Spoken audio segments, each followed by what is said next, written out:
So Aximity just dropped a response video to Marlow's 3-hour-long response, and I'm not even lying when I say he completely destroyed every single one of her defenses. I mean, it's actually over for Marlow at this point. Like, Marlow tried to claim the Telegram account was fake and why she's not Danger Mario, but Aximity just came back and showed exactly why none of that matters. And honestly, the evidence he presents in this video is so crazy that I don't see how Marlow can come back from this. But before I break down everything he said and show you guys exactly why this might be the final nail in the coffin, make sure to hit that like button and subscribe, because this situation just reached its climax and it's about to finish. So let me start with the biggest thing, which is Aximity directly tackling the most significant counter-argument from Marlow's response video, which is the claim that the Telegram account was created in 2025, making the messages fake, and his rebuttal is specific and direct. And dude, when you hear this explanation, it completely changes everything.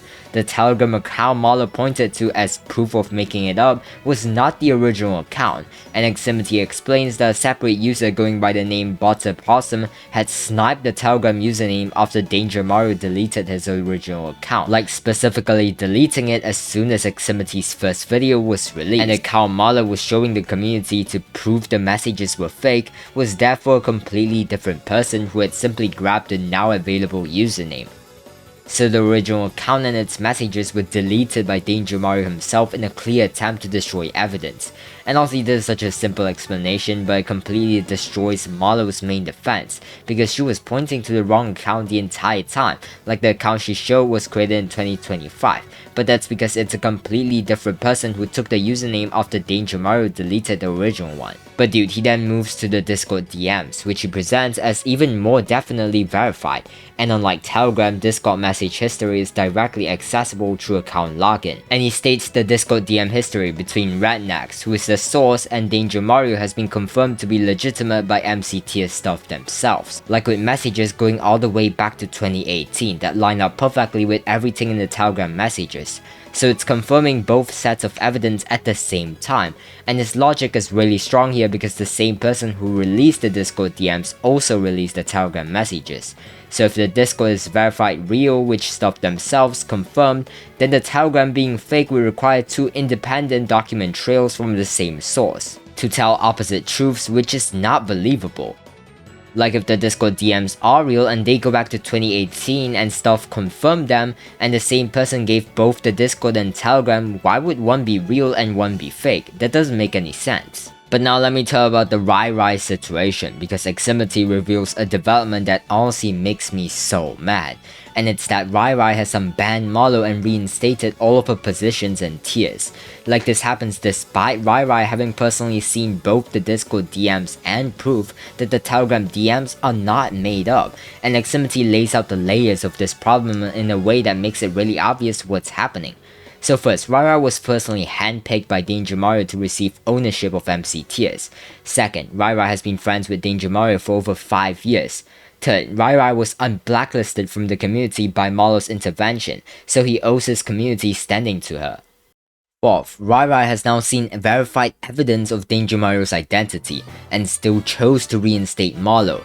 And fifth, the name servers to the MCTiers domain have not changed, meaning the account managing MCTiers behind the scenes is the same as it always was, suggesting Marlow may have never truly given up ownership at all. And his conclusion is that Rai is lying in this announcement, and everyone in the community who is properly informed knows it, and the community response to this, as noted in the video, is that every top player is retiring and quitting the tier list, until Marlow genuinely proves her innocence.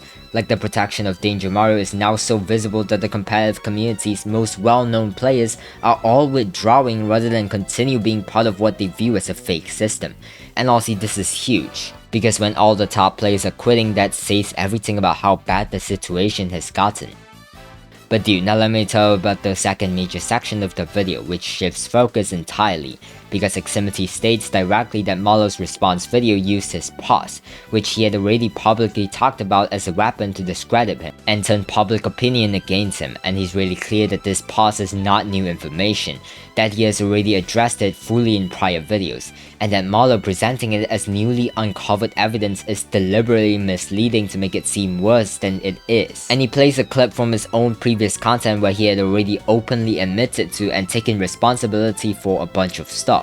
And I'm gonna break down what he admits to because it's important context. So first, that's the peer influence context, where he describes having been secretly friends with one of the most harmful players in the community, someone he met when he was 12 years old, and he states he developed what he calls a very messed up sense of humor as a result of the people he was around, and that while presenting as a normal content creator to the community, he was at the same time involved with some of the most dangerous people in the Minecraft space. And on the racial slur, he acknowledges using it and states plainly, "I should not be saying the word. I am very aware of how disrespectful and hurtful this is to mock the black race, and I'm truly sorry for it." Like no further deflection or justification is offered for this, and he just takes full responsibility. And on the doxing, he confirms he did dox another player's personal information and states, "This is completely messed up. I absolutely deserve my ban." So again, full accountability with no excuses. But the most serious item is what he called the cheese pizza request, which is a reference to illegal material, and he addresses this as the most serious thing. And he states he was 15 years old when these messages were sent, like notably younger than the person in the photos at the time they were taken, and he confirms he does not have any such images and never has, though he acknowledges they were shared with him, and he states he does not present this as making it acceptable. He does not claim to have been a predator or groomer. He attributes the behavior entirely to the influence of the harmful peer group he was in at the time.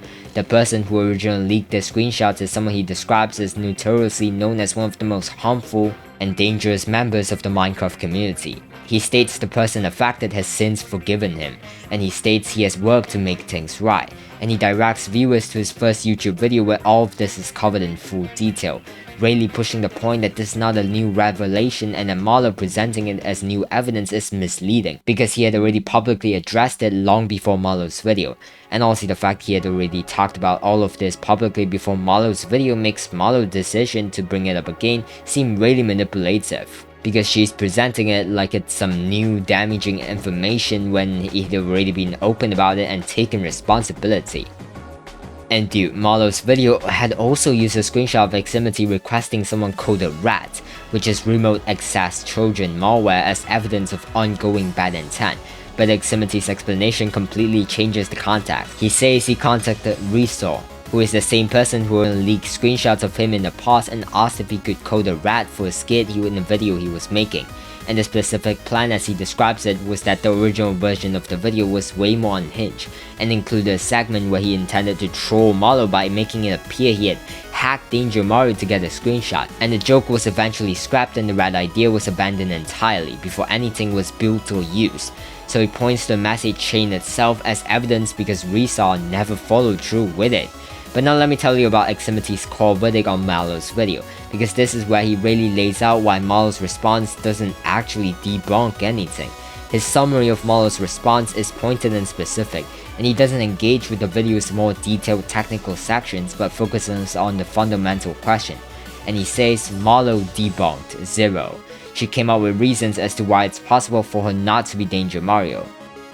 But it is way more likely in every single scenario that she's a cheater and that she's Danger Mario. Wait, my bad, Dr. Donut said that, not Aximity. I'm low-key so tired right now editing this at 3 AM, but I gotta do what I gotta do, bro. Please subscribe. And he addresses the moment in Marlow's video where she references having debunked the myth, and that the tier list split was motivated by corruption, saying that Marlow didn't debunk anything. And also, this is such an important distinction because Marlow's entire response was basically showing that it's technically possible for explanations to be true, but she didn't actually prove they are true. And when you compare the likelihood of her explanations versus the likelihood that she's just Danger Mario, the Danger Mario explanation is way more believable. And Dr. Donut's framing is about probability rather than claiming absolute certainty on every individual point. Like his position is that across every single accusation, the cheating, the identity, the voice, the messages, the weight of evidence points overwhelmingly in one direction. And Marlow's video provided explanations as for why certain things were possible without actually disproving the much more likely interpretation. And on the Discord and Telegram verification specifically, he repeats that the Discord messages go back to 2018. are directly verifiable through account login, were confirmed by MCTiers staff, and were produced by the same source as the Telegram. And the Telegram account deletion immediately following Aximity's first video is treated as the most telling detail, because he says she deleted the Telegram as soon as my video was released. And innocent people do not immediately delete message histories the moment they are publicly accused. That's just not how innocent people behave. Like, if the messages were fake, why would you need to delete the account? You would just show that the account proves they are fake. But instead, the account got deleted immediately, which is exactly what you do if you were trying to destroy evidence. But dude, Aximity also reveals the personal toll of what he describes as Marlow's deliberate use of his past against him, and as a direct result of Marlow's video presenting his history to a new audience without the context of his prior responsibility, he has been doxxed, like his personal information distributed publicly, swatted like a SWAT team sent to his location, and harassed in real life on multiple occasions. And also, this is really serious because regardless of what Aximity did in the past, which he already took responsibility for, being doxxed and swatted is extremely dangerous, and Marlow bringing up his past in a video knowing it would lead to this is honestly really messed up. And he also reveals a specific detail about the production of Marlow's video, which is that Spooked, the staff member who contributed to the section about Aximity's blacklist, had explicitly requested that the content about them be removed from the video before it was published.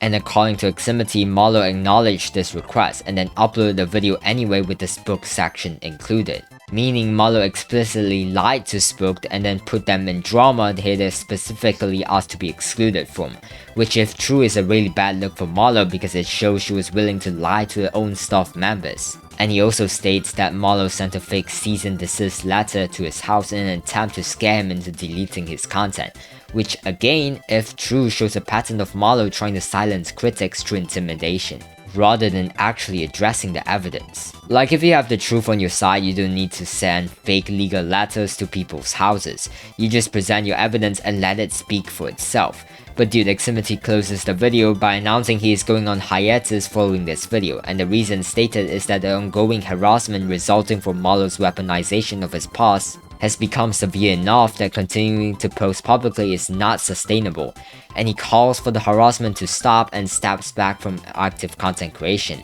And honestly, this is really sad because regardless of his past, which he already addressed and took responsibility for, nobody deserves to be doxxed and swatted and harassed in real life. And the fact that Marlow's response video directly led to this happening to Aximity is honestly a really important point, because even if you think Aximity's past behavior was wrong, which he himself admits it was, that doesn't justify what's happening to him now. And the fact that Marlow brought up his past knowing it would lead to this level of harassment while also sending a fake cease and desist letter to his house shows that she was trying to silence him through fear rather than actually addressing the evidence he presented. So let me know what you guys think in the comments down below. Like, do you think Aximity's explanation about the Telegram account being sniped by bots opposed him after Danger Marlow deleted it makes sense? And honestly, it seems like this is it for Marlow, because when you lose the support of literally every top player in the competitive scene and the person running the tier list is openly protecting you despite verified evidence against you, the system has completely lost legitimacy. Anyways, I'll see you guys in the next video. Goodbye.